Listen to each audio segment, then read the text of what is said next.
Who sabotaged Michael Scarn? How does he fight back? And what does the double agent scene mean? Our investigation continues on the Anti-Strangling Task Force.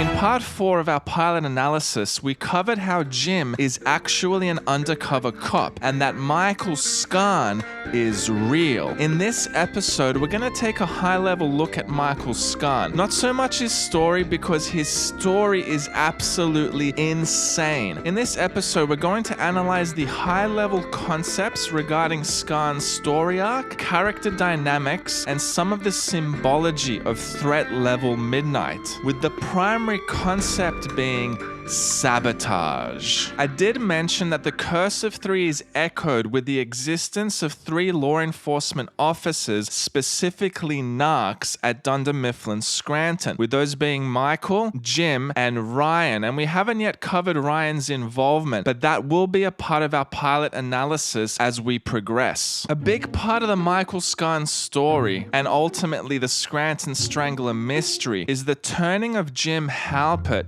into a dirty cop. The motif of sabotage is a recurring concept throughout the series. We see Michael accuse Jim of sabotage personally. You know my seduction method. I like to get in there and get my hands dirty. You sabotage me. You sabotage me, man. And the more interesting example is Jim at Stanford. Jim, are you using the MP40 or the 44? Sniper rifle? Snipe what? Jim, Are you playing for the other team? You don't snipe in Carrington, okay? Saboteur! Saboteur! It's not- In part 4 of our pilot analysis, we covered how the call of duty is symbolic of law enforcement, and whenever you see this game pop up, it's a message from the creators regarding law enforcement. Now, Jim is symbolically sabotaging law enforcement by pretending he doesn't know how to play the game. Or to translate the symbology, he pretends he doesn't know how to be a good narc. It's no mistake that Michael cast Jim as the villain, because Jim is the narc that breaks bad. But right now, I'm gonna go do some drugs.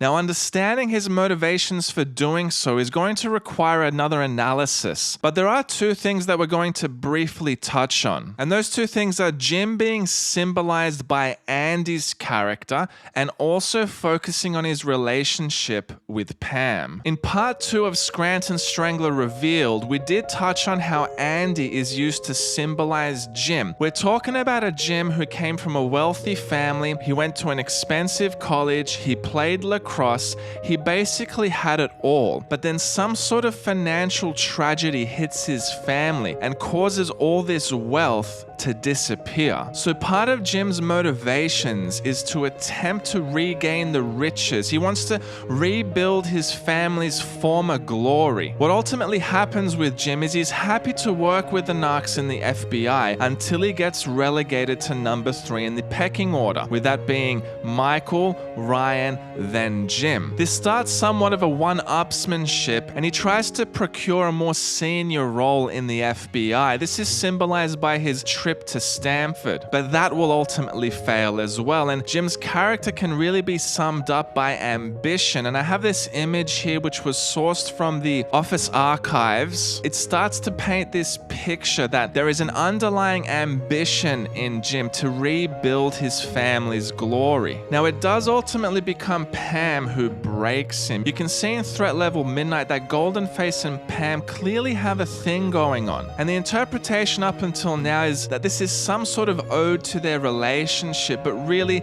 this is showing us how close Pam is to one of the villains from Michael Scarn's perspective, because ultimately Michael Scarn gets sabotaged by one of his own. Now, I understand we've just generally touched on this narrative, and as we progress this investigation, we are going to really dive deep into the particulars. But for now, I wanted to communicate how critical this concept is when dealing with the dynamic between Michael and Jim. Michael Scarn is one of the greatest FBI agents that's ever existed, and he gets backstabbed by Jimothy. But Michael Scarn is no pushover. Michael Scarn is not one to be truffled with. Michael Scarn knows exactly how to exploit an adversary's weakness. To understand how Michael Scarn fights back, we need to analyze one of the foundational pillars of the Scranton Strangler mystery, specifically the existence of D3. D3 is what we are now officially terming the existence of OG Dwight, Clone Dwight, and the robot version of Dwight. And understanding the dynamic between the three starts to reveal to us a weakness in their solidarity. Fans have pointed out for some time various inconsistencies regarding Dwight and comments around his health. In the episode Healthcare, Dwight tells us that he's never been sick due to his superior genes. You work here, don't you want good insurance? Don't need it. Never been sick. Perfect immune system. Okay, well, if you've never been sick, then you don't have any antibodies. I don't need them. Superior genes. I'm a Schrute. However, in season 2, during Christmas party, Dwight tells us that he gets sinus infections. You don't even drink tea. True, but I get sinus infections. And sinus infections can be cured by making a tea from green tea leaf stems and pouring it directly into your nose, like so. Up until now, this has been explained by most fans and even the actors from the show as a continuity error or continuity catch. And like most of the assumptions regarding The Office, this is simply incorrect. There are no continuity errors. Everything can be explained via the Scranton Strangler mystery. And in this particular case, if you've been following the investigation closely, this one is easy. The Dwight with superior genes is the clone. The Dwight that gets sinus infections is the OG. Understanding this starts to build out the picture regarding the series of events surrounding the clone's creation. We know that Dwight Schrute has time-traveling capabilities, and this is something we've covered in a number of videos, and most prominently in the Extraterrestrial Time-Traveling Task Force overview. So what's likely happened, he's traveled into the future, located a clone yourself service, and the particular time-space continuum he travels to is so advanced that they're able to remove his genetic weaknesses and perhaps even bolster or reinforce certain elements of his genetic code. This is why clone Dwight in Healthcare has never been sick. It is because he has superior genes. He is a product of an advanced time-space continuum where sickness has largely been genetically erased. Understanding this also starts to give us some insight into Dwight and Angela's parenting agreement. We know we have the clause pertaining to replicants and the shared custody of any descendants, and we did cover this in Dwight, his clone, and his robot, with the simple meaning of this being whether Dwight or his clone impregnate Angela, they shall have shared custody of that child. Now, as the investigation has progressed, it seems more apparent that it's the clone's job to impregnate Angela. The superior genes from the future would be passed on to Dwight's child, which would ultimately too possess various immunity to these diseases. So regarding impregnating Angela, we seem to have an established pecking order. Clone Dwight would naturally be first, OG Dwight would naturally be second, but this would relegate Robot Dwight to number 3. And those following the investigation closely will immediately know that this scenario is deadly. We have to assume that in creating his clone and robot, that Dwight also transferred his consciousness, which would mean the trauma that Dwight endured in the first years of his life have also been transferred. We covered Dwight's trauma in Boobs Beats Battlestar Galactica and how being number 2 is ingrained in the depths of his psyche. The trauma being his struggle to be breastfed. We also covered how being number 3 will trigger this trauma, although he will survive to fight another day. There is just one thing that Dwight cannot handle: 2 number 1s. 2 number 1s relegate Dwight to a state of permanent number 3 and will ultimately drive him to literal madness. Now, Robot Dwight is a robot. He simply does not have the biological vital organs needed to impregnate Angela. And I'm not talking about his penis, because he definitely has one of those. I am talking about the biological elements needed to fertilize a human egg, which is sperm. Being a robot, Dwight does not produce sperm and therefore cannot impregnate Angela. As such, this relegates Robot Dwight to number 3 permanently, leaving Robot Dwight in a permanent state of triggered psychological trauma. This is the pecking order established by D3, but what does Angela think? What's Angela's pecking order? At this stage, we cannot confirm her knowledge of the existence of Robot Dwight, but we did cover Angela's childhood trauma in Angela Moe's Sex and Trauma. In this analysis, we discussed how the perfect human being in Angela's eyes is one who possesses the faculties of an adult with the programmable mind of a baby. It's the programmable mind that would allow her to imprint her unrealistic and unachievable standards onto another person. Now, immediately you will notice that Robot Dwight is the best candidate in this regard, far above any other living person, simply because a robot can be programmed to exact specification. So in this regard, Robot Dwight is without a shadow of a doubt the best candidate as a life partner or husband out of anybody else in the show, period. But you've probably noticed that it doesn't help us in ordering our other two Dwights, OG and Clone, in Angela's pecking order. To assist us with this element, we need to consider sexual performance. Angela does demonstrate a strong and healthy sexual appetite throughout the series. Now, we did cover in the Bob Kazamaka's Sex Investigation Squad overview the significance of penis size in the Scranton Strangler mystery. We did also touch on Dwight having a massive penis, and we sort of derived this from part of the Dunder Code, which is vehicles are symbolic of the human body. But Dwight does also tell us explicitly that he has a huge penis. Washington Monument. Eiffel Tower. Now, this does parallel with Angela's sexual preferences for a large penis. Sometimes I watch Will and Grace, and I want to throw up. It's terribly loud. I do like it sometimes when Harry Connick Jr. is on. He's so talented. Now, I did have to Google this one myself, but turns out that Harry Connick Jr. is known for having a massive penis, and that's ultimately what this reference is communicating to us. But given that there are 3 Dwights, we have to assume that they all have the same penis size, more or less. And remember that because we're going to touch on that in a moment. So the difference between the 3 really comes down to sexual performance, and it ultimately solidifies Robot Dwight as number 1 in Angela's pecking order. The Robot Dwight is literally a sex machine who does not have to deal with the physical limitations of a human man. Firstly, impotence, soft peniosis, or erectile dysfunction does form its own motif in the show, with the episode Angry Andy really giving it a moment of prominence. I don't know what the technical term is. Penial. Softiosis.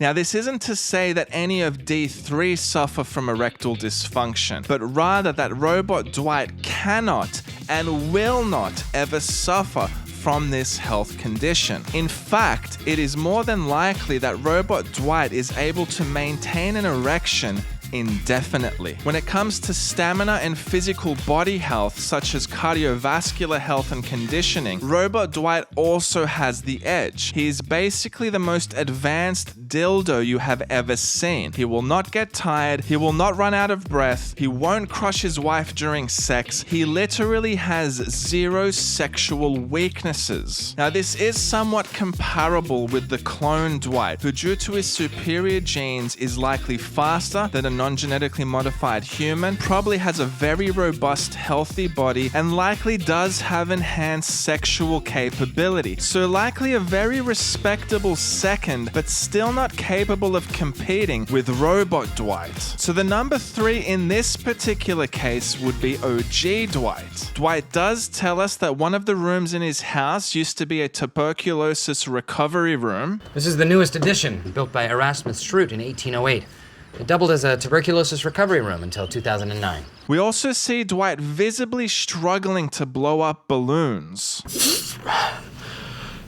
So the creators are really drawing our attention to this fact. And it's not so much because Dwight doesn't understand balloons or because he's never celebrated a birthday of his own. It's because he's physically incapable of blowing up the balloons. More than likely a permanent side effect from having contracted tuberculosis. And ultimately in this episode, this is the biggest signal that we're dealing with OG Dwight, because obviously the clone can't get sick, neither can the robot, so through logical deduction, we know this is OG Dwight. And OG Dwight, who struggles to breathe, is not going to be able to perform to Angela's standards. There is also some evidence to suggest that OG Dwight may in fact have a damaged penis. Dwight does tell us that he performed his own circumcision. Babies are one of my many areas of expertise. Growing up, I performed my own circumcision. And Dwight also accidentally cuts a chunk out of his penis on the way to Utica. I cut a chunk out of my penis for nothing.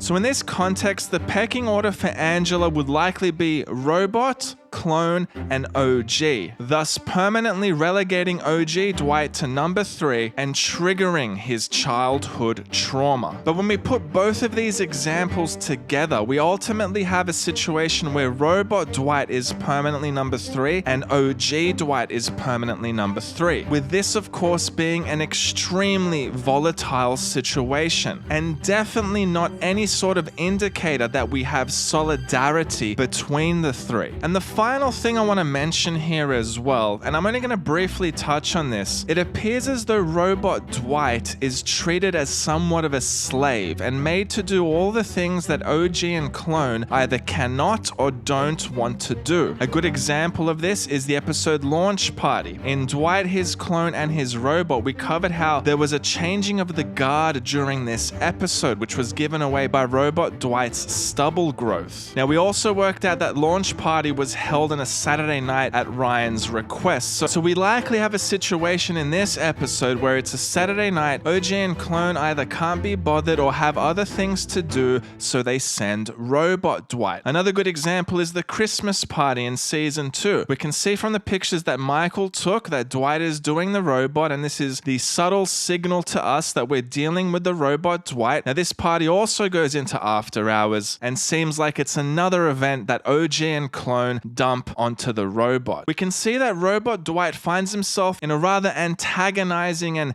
denigrating situation. He likely already feels less of a living being due to his inability to procreate. He's likely Angela's favorite, but the other two are probably limiting his time with her due to the parenting agreement, and they also dump all of their unwanted activities onto robot Dwight. The offer of being someone's number 1 or number 2 would certainly be tempting for robot Dwight. Enter Michael Scarn. Michael Scarn, having been sabotaged himself, decides to fight fire with fire. D3's relegation of robot Dwight to a permanent number 3 ends up exposing Michael to robot Dwight more and more. Now, we did cover in identifying Scranton Strangler puzzles that Michael is in fact a genius, and we termed this the Michael Scott paradox. So what's likely happened, Michael starts to notice little inconsistencies with robot Dwight. After all, Michael is all about human connections. People will never be replaced by machines.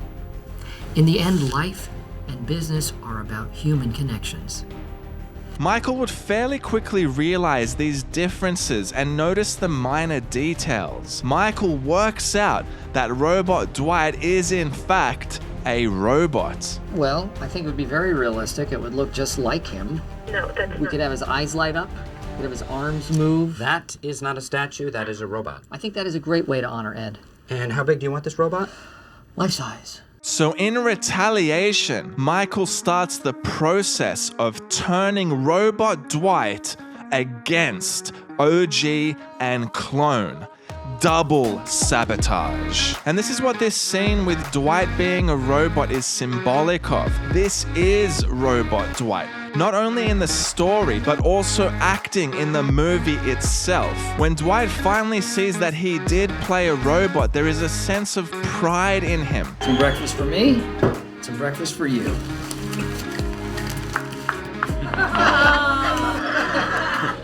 Oh yeah, I guess I did let him be a robot. And really, Threat Level Midnight is another example of dumping unwanted tasks onto Robot Dwight. It's this consistent maltreatment of Robot Dwight that Michael decides to take advantage of to turn him against them. So Michael Scarn, who is already a genius, already a decorated FBI agent, gets himself a sidekick, an incredibly advanced robot from the future, by turning that robot against OG and Clone and recruiting him as a double agent for the FBI. Now, understanding this dynamic helps us to make sense of a number of scenes throughout the series. Firstly, we have the obvious distrust of machines by OG Dwight. And how big do you want this robot? Life size. No. Better make it 2/3. Easier to stop if it turns on us. Look, I gave him a 6-foot extension cord so he can't chase us. That's perfect. In the Matrix Cold Open that The Office released on YouTube, we have a very clear hatred of machines by Dwight. No one hates machines more than me. And ultimately, the sentiment communicated to us is that Dwight has a complete distrust of robots. And when you add time traveling to the equation, it's not unlikely that Dwight has traveled into the future to finally witness Robot Dwight turn against him. Now, here we can see that Robot Dwight and Michael Scarn are certainly close, but even symbolically, the turkey baster is almost like a sharp point, like a knife, stabbing Robot Dwight in the back. So this concept of betrayal and sabotage is being reinforced symbolically. And really, guys, the entire movie is actually symbolic of Michael Scarn's story. One of the most genius things the creators did, hiding Michael Scarn in plain sight. And I bet you're wondering, why do I know so much about Michael Scarn? Well, because I am Michael Scarn. So we covered quite a bit in this episode, with a recurring theme being sabotage and the concept of the double agent. Which brings us to the final element we're going to cover as we conclude this analysis, which is the double agent scene in the episode Murder. And he revealed himself to be a double agent, at which point Dwight felt comfortable revealing that he also was a double agent, and then Michael announced to everybody that, get this, he was a double agent.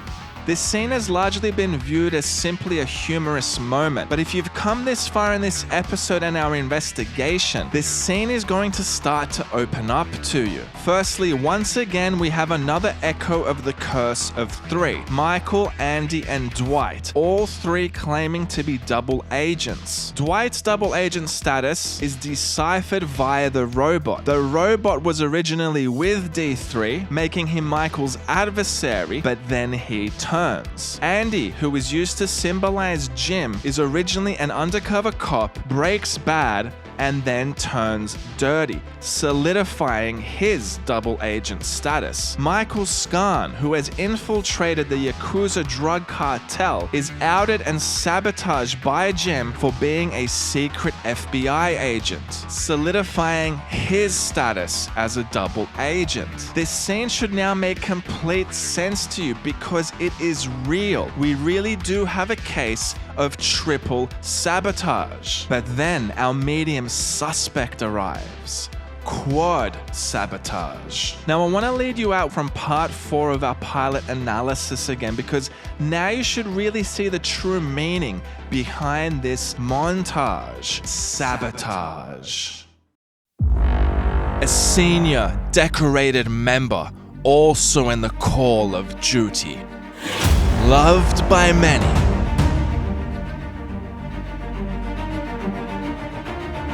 Hated by some. Die. Feared by all. Detective Michael Scarn! I'm with the FBI! How big do you want this robot? Life size. No. Better make it 2/3. Easier to stop if it turns on us. No one hates machines more than me. Michael, let's do this! Michael Scarn shoots and then asks questions later.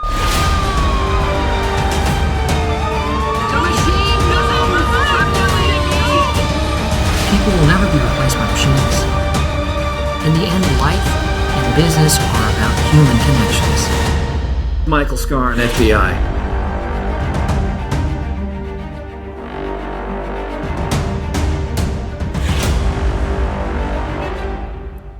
Looks like there's gonna be a cleanup on aisle 5.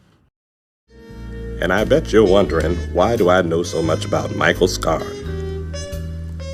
Well, because I am Michael Scarn.